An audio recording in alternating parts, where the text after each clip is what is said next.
Bab 1355.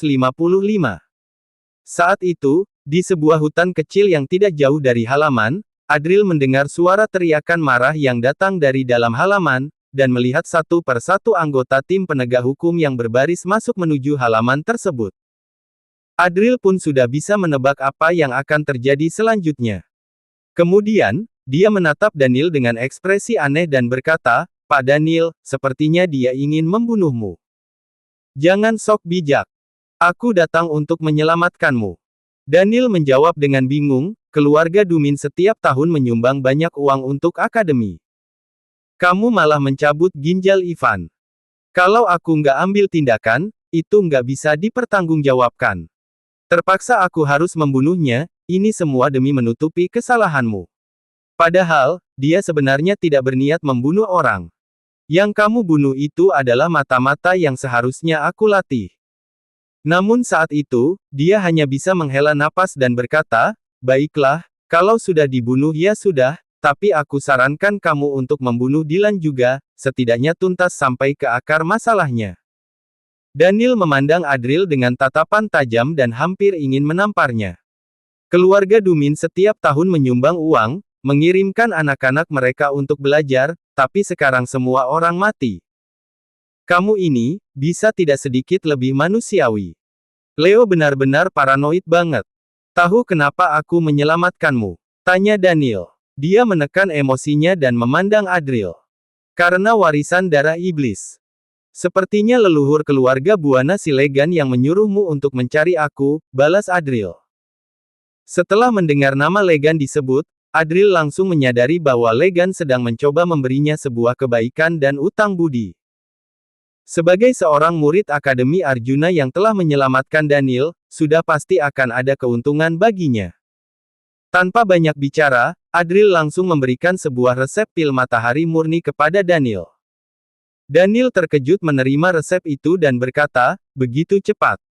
Dia awalnya berpikir bahwa pemuda ini akan bersikap seperti Legan yang akan membuat beberapa kesepakatan terlebih dahulu.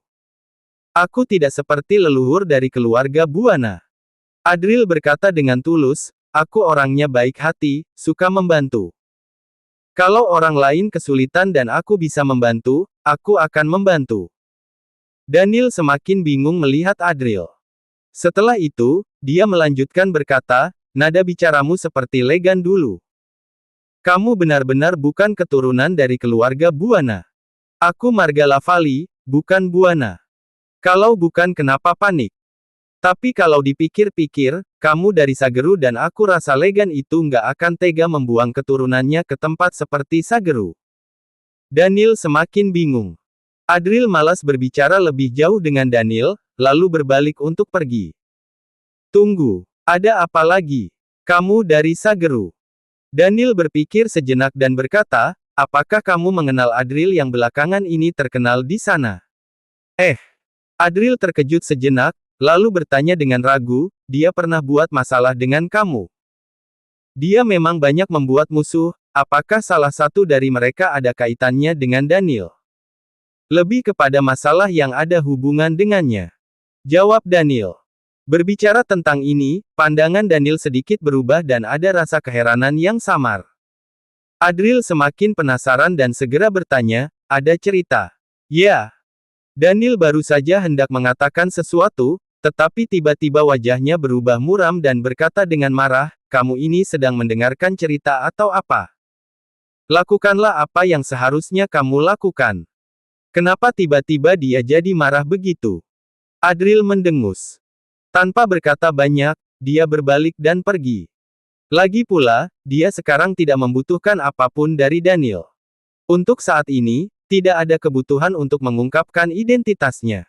Tak lama setelah Adril pergi, Daniel hendak kembali, tetapi langkahnya terhenti sejenak. Dia tersenyum dan berkata, "Sudah kembali. Barusan aku sudah melihat semuanya. Penyakitmu sudah sembuh, jadi kenapa masih memikirkan hal-hal yang tidak ada kaitannya?" Suara dingin dan tajam terdengar tiba-tiba dan terlihat seorang pria berpakaian hitam berjalan keluar dari hutan.